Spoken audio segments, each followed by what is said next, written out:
Golden State Media Concepts bring you Book Review Podcast, a haven for bookworms of all ages and the widest genres, from mystery to memoirs, romance to comedy, fantasy to sci-fi. If you love to read, this is a podcast for you. It's the Golden State Media Concepts Book Review Podcast.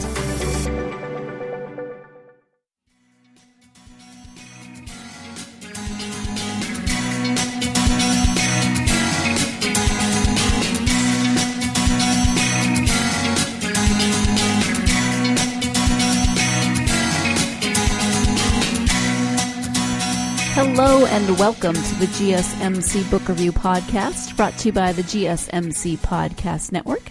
I am your host, Sarah, and I am happy, as always, to be with you on another Tuesday for another author interview. I do love doing these author interviews. I so enjoy speaking to the authors and getting to know them a tiny bit, getting to know some of the questions I have about the book as I read it. I just think it's a lot of fun. And today I am speaking with Marlena Maduro Baraf about her book, At the Narrow Waist of the World. It is a memoir, as I mentioned at the end of the last episode. It's a mother-daughter memoir. It's a memoir of growing up in one culture and moving to another culture. She grew up in Panama and moved to America when she was in high school. She attended boarding school and then ended up getting married and living in New York. So it is a very interesting cultural examination. It's also a memoir of living with mental illness, not necessarily her own, because it's her mother's mental illness, and living with that and dealing with the repercussions of how that affected the family, etc. So here is the description of that book. Raised by a lively family of Spanish Jews in tropical Catholic Panama of the 1950s and 60s, Marlena depends on her many tios and tias for refuge from the difficulties of life, including the frequent absences of her troubled mother. As a teenager, Marlena pulls away from this centered world, leaving for the United States and a life very different from the one she knows. At the Narrow Waist of the World explores the intense bond between mothers and daughters, highlights the importance of community and the beauty of a large Latin American family, and contemplates the meaning of home. If you're a regular listener of the podcast, you'll know that I really like memoirs. This one reminded me a lot of some of the memoirs we read in my history and women's studies classes in college. I was a history major with a women's studies minor. Exploring culture, exploring what it means to grow up in a certain place, what it means to move to a different place, etc. I love memoirs that teach me something, and to learn about life in Panama in the 50s and 60s was interesting. The fact that Marlena is she's from Panama. She's born in Panama. Her family is Jewish. She went to a Catholic elementary school. Just all kinds of really fascinating cultural layers to this story that I loved learning about. And then what it was like for her as a young woman, a teenager, to move to America, to go to a boarding school, to live in Pennsylvania, which has to be incredibly different from Panama. I can only imagine, especially weather-wise, moving from the equator to Pennsylvania, which is not warm in the winter. So it's just a really fascinating look at culture, but also the relationship that Marlena had with her mom, who did have mental illness and spent years at a time away in institutions, in clinics, to try to help her cope with her mental illnesses that were never fully diagnosed. You know, in the 1950s and 60s, mental health care was different than it is now, and she was never completely diagnosed, but just how that affected the family, how it affected Marlena and her siblings, how it affected the large extended family that Marlena was a part of, etc. So just a fascinating look at relationships, culture, etc. But let's go ahead and turn to the interview now so that Marlena can tell you more about her experiences. Again, the book is called At the Narrow Waist of the World, and it is by Marlena Maduro Baraf. Oh, and I always forget this. I do have copies to give away, which is very exciting. So if you love memoirs, if you like learning about different cultures, you should definitely enter to win a copy of this book, and you'll learn more about that at the end of the episode. So now let's go ahead and turn to that interview. Hi, Marlena. Welcome to the podcast. Hello, Sarah. I'm really happy to be here. I am really happy to have you here, and we are here to talk about your memoir, which is called At the Narrow Waist of the World. Before we get to the memoir, though, if you could share a little bit about yourself, that would be great. Well, I could share a little anecdote that I think reveals a lot about me. I married a boy from Brooklyn many, many, many years ago. And I was this sweet Panamanian girl, accommodating. I'd been taught to think of other people's feelings. And I married this guy from Brooklyn who was very funny and had a sharp wit, which didn't always worry about the feelings of the people receiving them. But I liked that because I was brought up around so much politeness, and I felt this was closer to the truth, to being true to yourself and to what was going on. And after many, many years of a good marriage, I know how to zing them back. And I feel good about that. I feel it was my acculturation process, particularly in the New York area. And my husband has gotten a lot softer. So that tells you a little about myself. Yeah, that's really fascinating because, you tend to think of people from Brooklyn as being, kind of blunt and very straightforward. So. And I really love that. It was really so different from the way I was raised. Yeah. Yes, you get that sense there. The whole first third of the book is so focused on, manners and all of your aunties and uncles and, that extended family always commenting on the manners, which had to have been kind of, it was your reality, but I imagine it could have been a little taxing after a while. Well, it was, it surrounded me, and it was the way of the culture in all of Panama, not just my family. So it wasn't really taxing. We can't compare it to today. So I think it was just the world around me, and you just sort of accepted. But I think underneath it, I think many women, and also the roles of women were, very different from the role of men. I think underneath, and many women have gone through this, you wanted something different. And it takes time to figure that, Right. Yeah. You want your world to be broader. Yeah. So can you give a quick kind of overview about At the Narrow Waist of the World? Well, it's a coming of age. It's often called a coming of age because I grew from a child to I go back to, 5, 6 years old, my earliest memories, to about, to the point I married, which was around 25, but it doesn't really go into too much adult stuff at all. It's sort of, growing up and sort of starting to know who you are, which of course takes a lifetime. And it's a mother-daughter story because it was, my mother had a mental illness that was sort of undiagnosed in those days. Even today, that her psychiatrist didn't want to use a diagnosis, even though he had some thoughts about it. He wanted to treat her as a whole person, which I'm very glad about. But she was into herself so much with her anxieties and her problems that we didn't get a whole lot from her. So it's about that, having this lack in your life and sort of working it out or discovering it in the writing of the book. So it's all of these things, and it's set against the background of a Sephardic Jewish family, extended family, very large, very colorful, lively, that was part of my life and really made me whole. In spite of these problems with my mother. So that gives it a little, and in this tropical country, Yeah, So and that's sort of the setting. that was one of the things that I really found fascinating about the book was just this.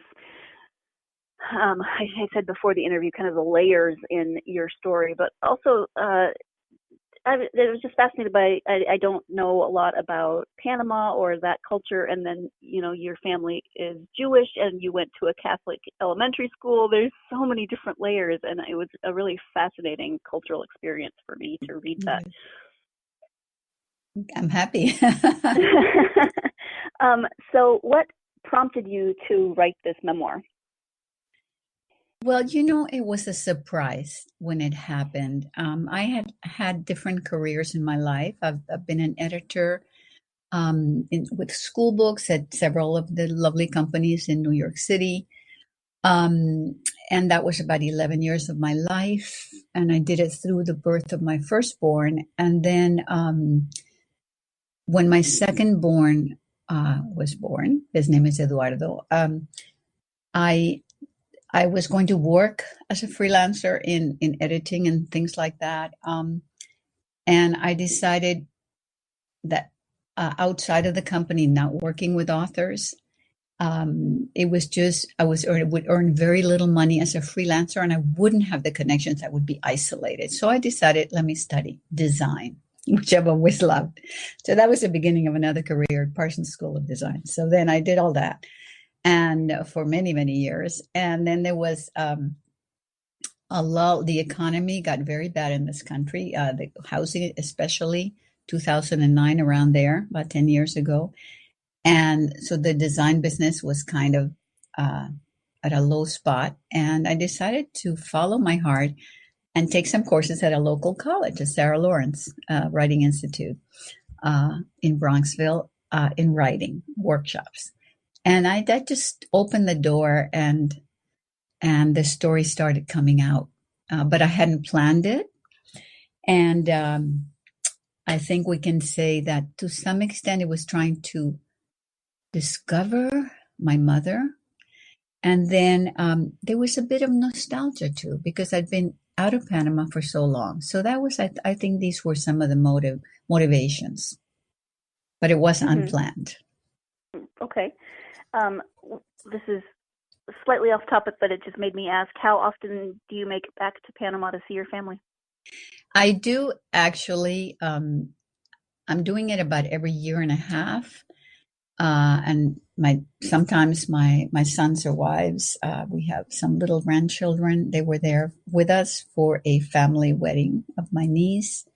So about every year and a half, and I'm actually going in the middle of August for an international book fair where I'll be featured alongside other authors. And that's going to be fantastic to sort of bring it home. Of course, it's written in English, and the language there is Spanish.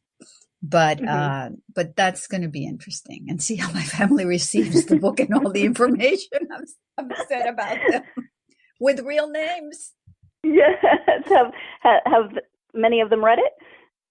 My one very dear cousin and my brother, one of my brothers and my sister has read pieces. They've read a few little pieces, and they're very supportive, my siblings.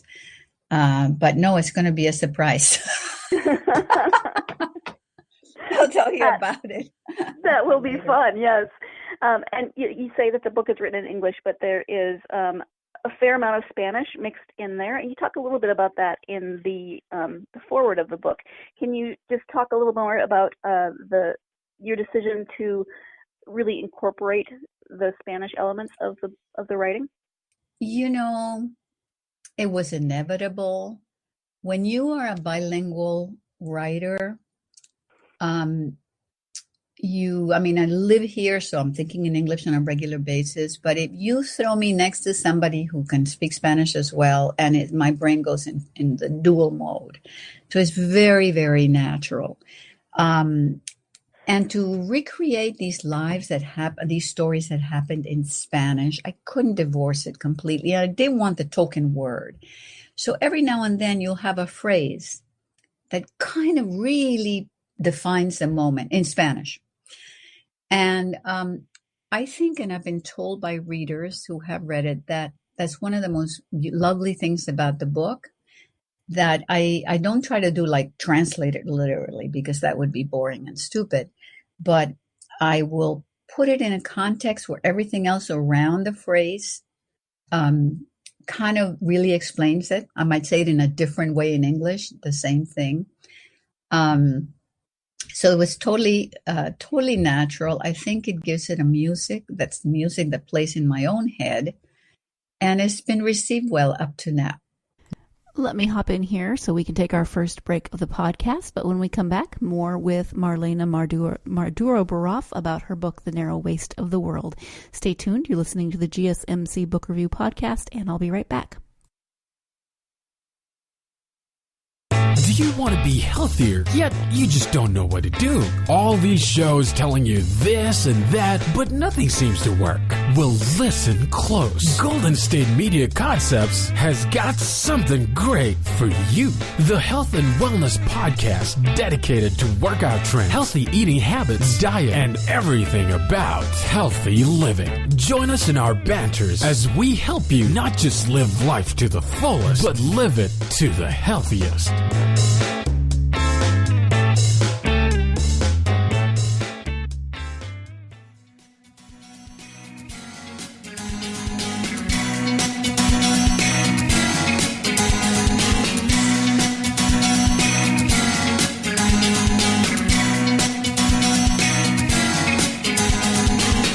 Welcome back to the GSMC Book Review Podcast. I am speaking with Marlena Maduro Baraf about her book, At the Narrow Waist of the World. Let's go ahead and get back to that interview.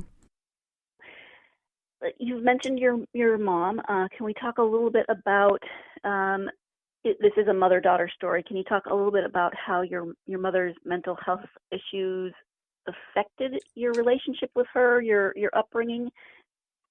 Well, it was strange. She had this deep anxiety her entire life from childhood. She was not psychotic. She didn't go into confusion about reality.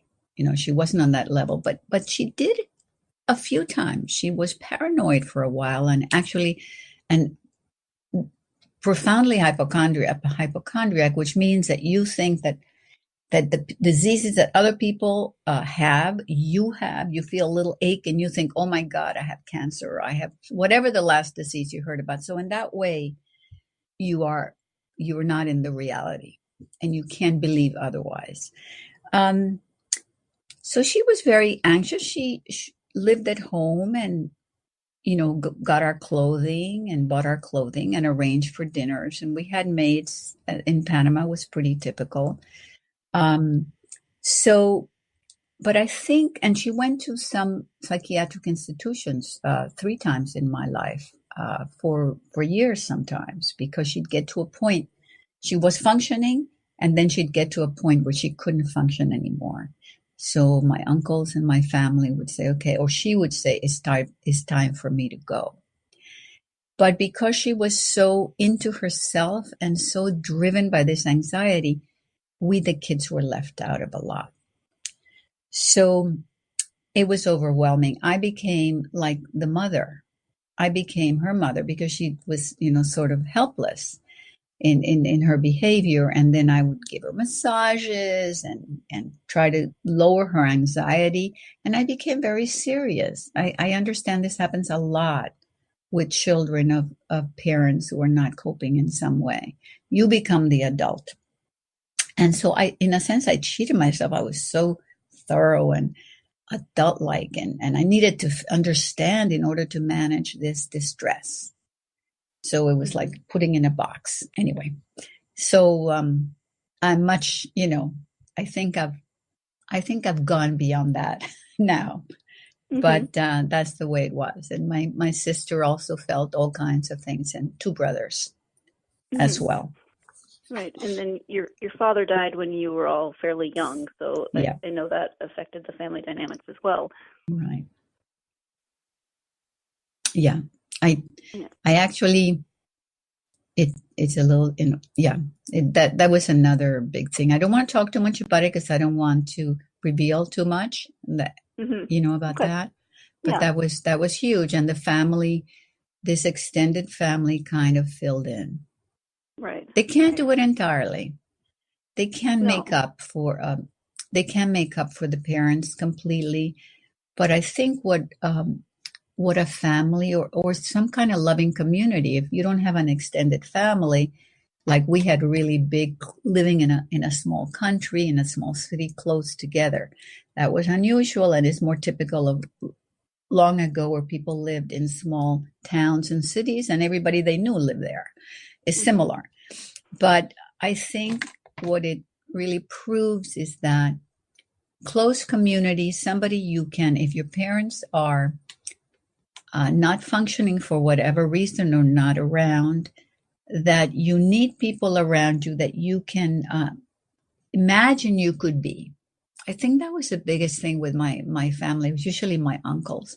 I wanted to be like them, but I could see people that I wanted to be like. I didn't want to be like my mother. No way. And I wanted to be like my uncles, and one very wonderful aunt who was my mother's best friend, who taught me what it was to be a loving mother by watching her, you know. Mm-hmm. So those community is just crucial. Yeah. And how was the writing process for you? Do you feel like it gave you any new insights, or was it cathartic in any way? Well, yes, I didn't intend it to be, but it started with just retrieving these memories, and then I started like really wanting to continue to find out who my mother really was as much as I could, you know, more about her. So I was driven at that point, halfway through.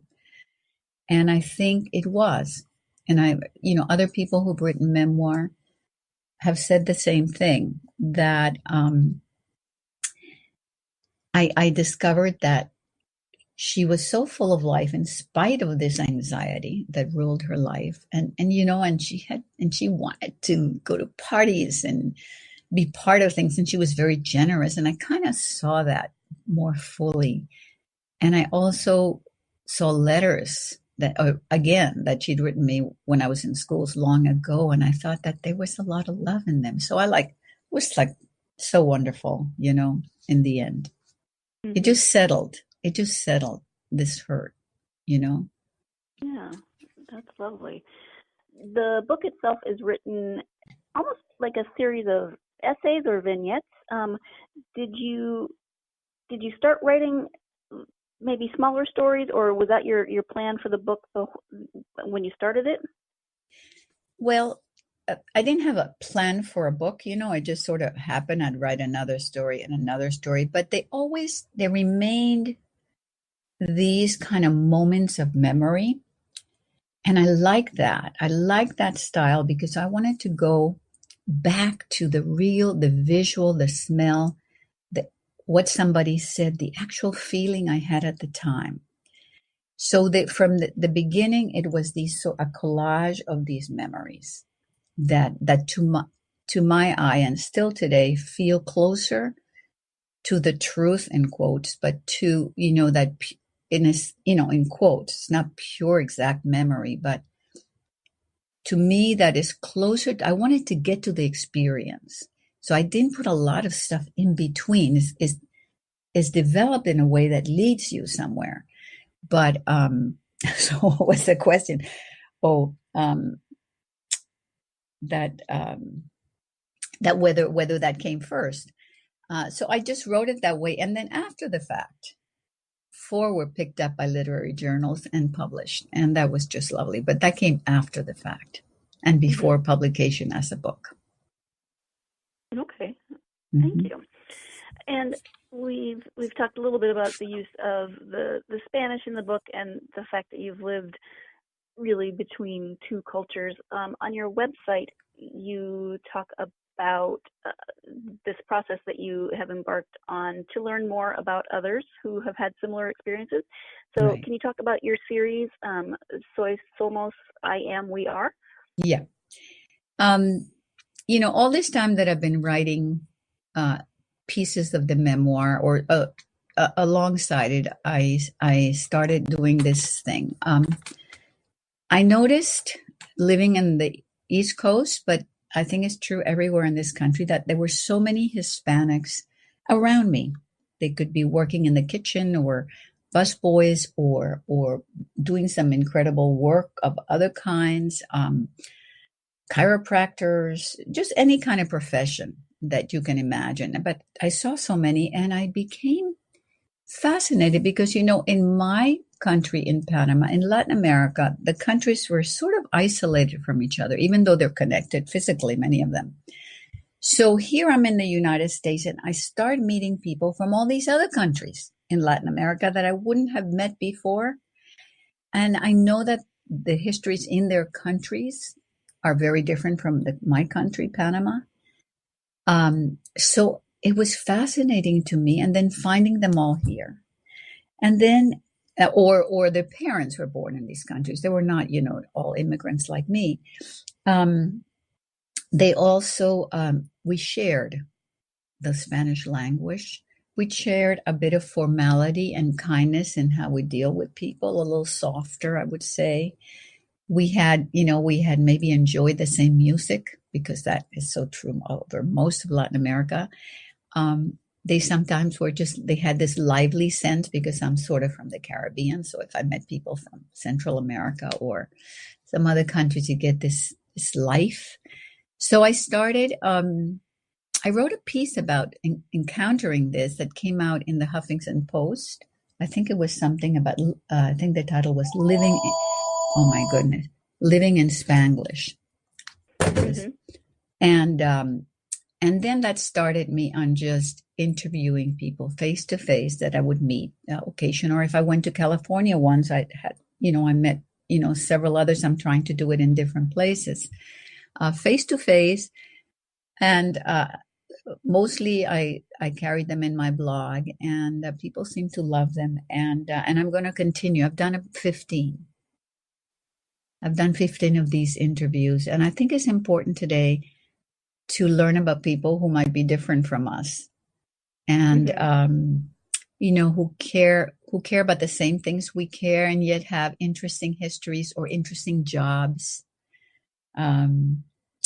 So, I think that I had a storyboard artist who does storyboards for ads or for TV shows, a carpet layer, a publicist, musicians of different kinds. So, and they also talk about among some of the generalities that I've seen is that they'll talk about, in many cases, how it feels to be seen as different, because if they have an accent or a different color, that they've had many situations in which they're demeaned, or just things that most people would not pick up that are in the air. They hear them where they're considered less than others. So that was one of the things that just came up in a lot of the interviews and what they had to overcome.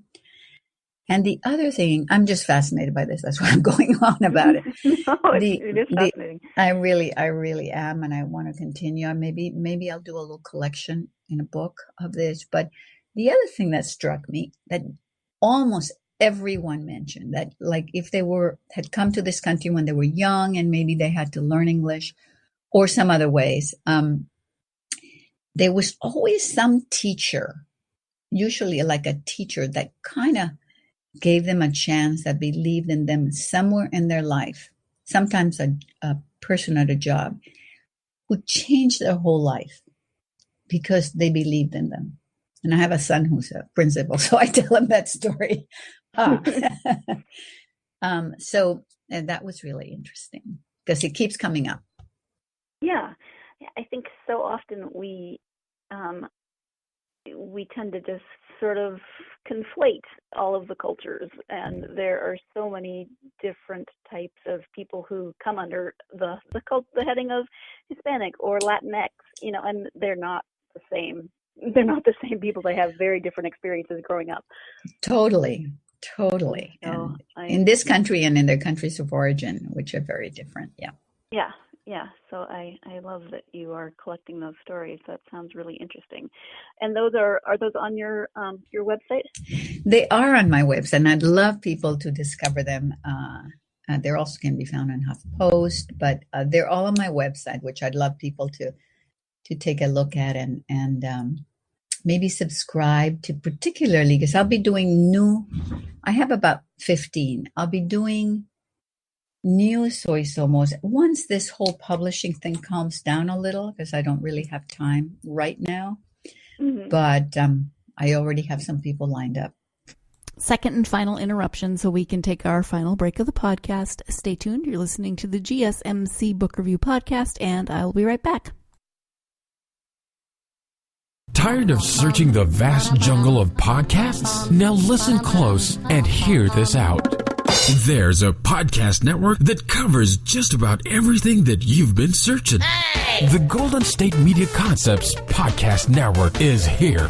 Nothing less than a podcast bliss with endless hours of podcast coverage. From news, sports, music, fashion, cooking, entertainment, fantasy, football, and so much more. So stop lurking around and go straight out to the Golden State Media Concepts Podcast Network. Guaranteed to fill that podcast itch.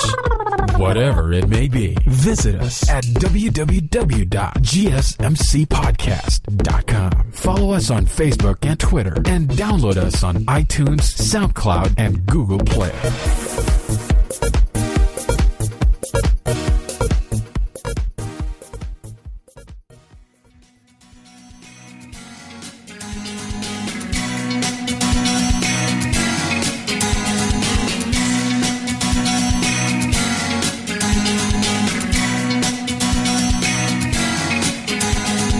Welcome back to the GSMC Book Review Podcast and the conclusion of my interview with Marlena Maduro Baraf about her memoir, At the Narrow Waist of the World. So this sounds like it, in addition to the work you're doing with the release of the book, takes up a lot of your time. Do you think that you might be writing another book in the future? I don't know. I think I want to continue the interviews with Hispanics, Latinx, Latinos. I'm a very curious person, and I have in the very back of my mind exploring, trying to write a fictionalized or a piece of fiction, a short story, probably to start rather than try a book. But I think it'd be very interesting to try something different. Poetry is something that attracts me, and I may study it in a more formal way, which I've never done. So those are some of the things ahead for me. You have been an editor, you've written a memoir, you've written articles, etc. So out of that path, do you have advice for aspiring authors? Yes. I think, I can go by my experience, but I think it is important to be out there in the world, watching the world, of course. Everybody knows that. But it's nice to take courses at the right place. The very best. I think you always want to look for quality. You want the very best school or courses that really have a fine reputation, word of mouth, good reputation. I think you try to find the best writing instructors, mentors, guiding people you can possibly find. Quality. You can learn anything. You don't have to worry about the subject as long as there's a fantastic teacher. That's like for life, right? Mm-hmm. The other thing that was very important for me is, I took quite a few writing workshops at Sarah Lawrence College. In the process, we discovered each other. There'd be some people that we would just respond in a certain way to each other's work. All of these people that I got close to were writing fiction. I was the only memoirist. It didn't matter. There was something that we liked in each other's work, and we're sort of local. And we started meeting independently. We were 8. A couple of people have moved since. And so writing is lonely work. And by having a writing group or community that you arrange to meet every 2 weeks, whatever it might be, every week, every 2 weeks, every 3 weeks, where you have to bring work, where you've agreed that you will bring what you've written that week and share it and get reactions. I think that has been, maybe besides my children and husband and all that, one of the best things that's happened to me in my life is this community that really cares about you and you care about them. So that would be strong recommendation. Well, that makes a lot of sense to me listening to you, because community is so important to you, and just throughout your life you've been involved in so many communities. You can get lost when you're writing, lose heart. I mean, a lot of it's trial and error. You have an idea, you start, and then it sort of goes nowhere, or your writing is just abominable. And you can lose heart and give up several days in a row, and maybe a week goes by, another week, and you kind of say, I can't write. But by having a community where you meet and you say, look, I brought this awful thing. It doesn't matter, bring the awful thing, but you talk through it and what's blocking you or what, and they help you. They just help you by being there, and otherwise is very lonely. Yeah. Yeah. So most authors are usually readers as well. Do you have favorite authors or genres that you like to read? I love fiction. I love novels. I also like, collection of short stories, like what's the name of George Saunders stories, and fiction. What I go for, I think, when I hear about a book, I go for when I hear that something is beautifully written, inventive, or something strikes me that is original, something I haven't read before, that attracts me. And I'm reading, for example, The Parisian, which is a novel by a Palestinian, very complex, rich novel about family and events. I'm about to read On Earth We're Briefly Gorgeous, which is written by a Vietnamese American now, Vietnamese American, Vietnamese born, who is a poet. And now people have been waiting for his novel because he's apparently such a great poet. I haven't read his poetry. So I'm attracted. And I guess in these examples, I'm attracted by writers who come from different worlds, actually. Mm-hmm. And as I even see it when I mention those two. But the other thing that I've, of course, read almost all are memoirs and novels by Hispanic writers in this country. Mm-hmm. And that's Julia Alvarez. I've read almost everything of hers. She wrote How the Garcia Girls Lost Their Accents, which, was a bestseller years ago. And, many people have read. There was an author who writes beautifully called Marie Arana. And she wrote a book, American Chica is called. And she was born in Peru to a Peruvian father who was an engineer working for one of the mines, American mines or something, and an American mother growing up in Peru. Now she lives in this country. She's brilliant. And she writes about the two halves of her. A gorgeous book, American Chica. Again, that's been around for a while, but classic. And there are many now today by Hispanic, people who have immigrated and what that experience is like. There are many books like that. I'm trying to catch them all. Mm-hmm. So just send me a good book. I love to read. So, sure. Do you tend to read in English or Spanish or both? In English. Okay. I push myself once in a while to read a book in Spanish. Unfortunately, I understand the words, but there are more words when you say something in Spanish, and I'm used to that cut to the chase of English. Has to do with the culture too. So So books in Spanish, the same book in Spanish feels, now I'm pushing myself. 100 Years of Solitude, one of the greatest books of all time. What's the name of Colombian writer? Oh my God, I'm blocking the name. One of the great books of all time, 100 Years of Solitude, Cien Años de Soledad. Thick book, Colombia, and a novel. I read it, I tried reading it in Spanish long ago, and just getting bogged down with all these people in the jungle and these names and it was just going on forever. And then I read it eventually in Spanish and discovered that it was magnificent. And then I read it back in Spanish because you can't compare. Now that I did it, and I've done it with a few books, is that there are things related to the culture that just, however wonderful a translator you have, will not, when you read, you just won't get the associations that come from knowing the culture. So anyway, I don't read too many in Spanish, but I should.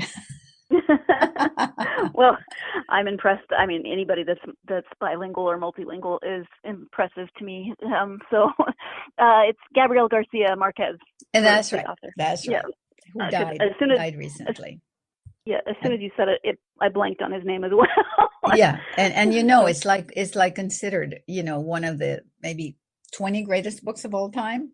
It always novels. shows up on those. Yeah. Yep. Yeah. You've mentioned your website and you've mentioned some social media. So if you can tell folks where they can find you online, website and social media, that would be great. Okay. And my website is my full name, which is www.marlena, Marlena, Maduro, Maduro, which is my maiden name. And the last part is Baraf, B as in boy, ARAF as in Frank.com. So it's Marlena, www.marlenamadurobaraf.com. That's the website, and you can see in the blog things about the book right at the beginning, Memoir. Also the Soy Somos, many of them are there, and other writings I've done. And I'd love if you would subscribe or send me messages when and if you read the book. Would love to hear from you, really. The other social media, I have, I'm on Facebook. My author page is Marlena Maduro Baraf also, and whatever Facebook book's in the front, I don't have it in front of me, but it's under my long name. I'm on Instagram too, with the 3 names. And what else? I'm Facebook, Instagram. I'm on Twitter too. I think on Twitter, I'm just Marlena Baraf on Twitter. And I'm active in both. Oh, and I can tell you something, because would like to encourage your readers to look into this. I started, I think that my book, At the Narrow Waist of the World, it has a bonus content, which is you learn a little bit about Panama. No? Would you say? Sarah? Yeah, absolutely. Quite a bit. So I decided that I have 2 Panama hats, made in Panama, that when I go there, I picked one up and then I picked another. And we usually has a black band, but not always black band. It's been in movies. It's ubiquitous. It's a classic. It's a little classic, made of straw, beautifully made of straw, very finely woven straw with a band, and medium size usually. And I've asked anybody who reads the book, sometimes with a bookmark, to post a picture of themselves with a Panama hat or any other hat. So I've gotten some funny ones, Texas hats, little cloches, holding the face of the book, So we're having fun. I have it on my Instagram, that campaign, and it's just to have fun and to keep the kind of the face of the book out there in front of people. And so I'm having fun with that. It's easier than a lot of the other stuff I have to do right now. Well, and it's also, some of those are on your website. I saw them as I was scrolling through your website earlier. So yes, yeah, I did a blog post about this little campaign. Yes. Yeah, lots of fun pictures. Yeah. Well, Marlena, we have talked about the book. We've talked about writing. Is there anything that we haven't covered that you would like to speak on now? Not really. I think we've I've said a lot. Okay. And I'm very grateful to have been invited to participate in this, and wish me well. The launch, the book, the pub date, the official pub date is August 6th, and which is, I think I counted 10 days from now. Yes. Wow. And it's available now in Amazon and whatever, bookstores, and so I'm just looking forward to this new adventure. It's very different. Yeah, absolutely. Do you have any appearances that you want to speak of? Well, I'm going to be a part of a panel of 5 debut authors at in New York City, Bryant Park, the Bryant Park Reading Room, which is this room outside that they set up, and they have author talks and things. That's happening on Wednesday, August 21 at 12:30. It's like 12:30 to 1:30 kind of thing, not long. And we have somebody interviewing us, and we'll read a little from our book. So that's happening on August 21st, New York City, Bryant Park. And then I'm having like the official launch because, the end of August, I'm going to be in Panama for the fair there. Mm-hmm. So on September 15, I'm having like the celebration, the launch at a local Barnes & Noble in Eastchester, New York, which is in Westchester, not too far from New York City. And that's happening on, what did I say? September 15th. And I think, which is a Sunday, we're doing it at 4:00. And that's going to be a lot of fun. Yeah, absolutely. It sounds like you've got a busy couple months ahead of you. Yeah. Well, thank you so much for taking the time out of your day to speak to me about the book, At the Narrow Waist of the World, and your writing. I really appreciate it, Marlena. Thank you, Sarah. Thank you once again to Marlena for coming on the podcast and speaking about her memoir, At the Narrow Waist of the World. It was so much fun to talk to her. I really enjoyed listening to her and hearing about her experiences, hearing about the experience of writing this memoir, hearing about her work with We Are. I don't know if I just remembered that incorrectly, so I do apologize. But thank you so much to Marlena. Thank you, as always, to you, my listeners. If you are interested in reading a copy of At the Narrow Waist of the World and would like to enter our giveaway, all you have to do is go to our Facebook, Twitter, or Instagram pages, GSMC Book Review, Facebook, Twitter, or Instagram. Comment on this post. It is episode 172, interview with Marlena Maduro Baraf, and you will be entered to win a copy of At the Narrow Waist of the World. That's it. GSMC Book Review, Facebook, Twitter, or Instagram. Comment on this episode and you'll be entered into that giveaway. As always, please do like the post, follow us on social media, etc. All of those things help us out immensely, and I would greatly appreciate it. So thank you again to Marlena. Thank you to you, my listeners. Hope you're having a wonderful week so far. We're almost into August, which is crazy. We are over halfway through the year, but whatever you're doing this week, I hope you find time to get yourself lost in a good book.